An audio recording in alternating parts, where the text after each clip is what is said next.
Édouard Manet, 1832-1883. Une allée du jardin de Reuil, 1882.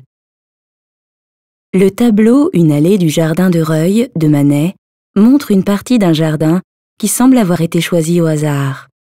Le jardin avec l'allée, dont on ne sait si elle mène à la maison visible dans le fond ou même si elle passe devant la maison, donne l'impression que l'artiste ne l'a aperçue qu'en passant.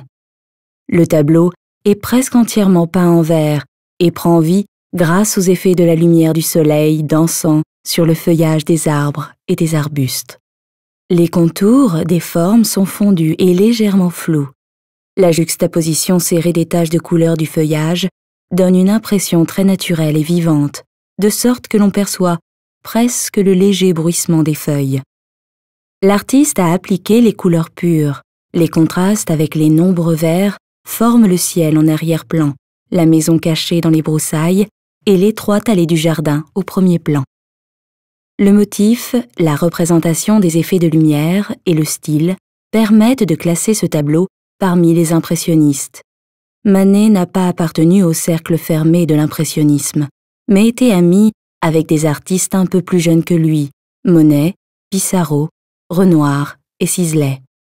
Édouard Manet, dont les tableaux figuratifs Déjeuner sur l'herbe et Olympia avaient provoqué un grand scandale au Salon de Paris, n'a peint des paysages que dans les dernières années de sa vie. L'été 1882, l'artiste, gravement malade et handicapé, a vécu dans la maison visible en arrière-plan, la Villa Reuil, dans les environs de Paris. Plusieurs natures mortes et 7 vues sur le jardin et la villa ont été réalisées durant cette période. Un an après la création de ce jardin lumineux, l'artiste est mort à Paris, à l'âge de 51 ans.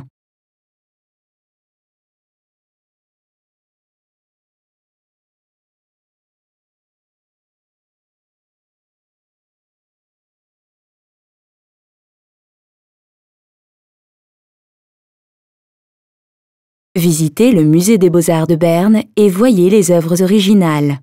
Et téléchargez l'application gratuite Museen Bern dans le App Store.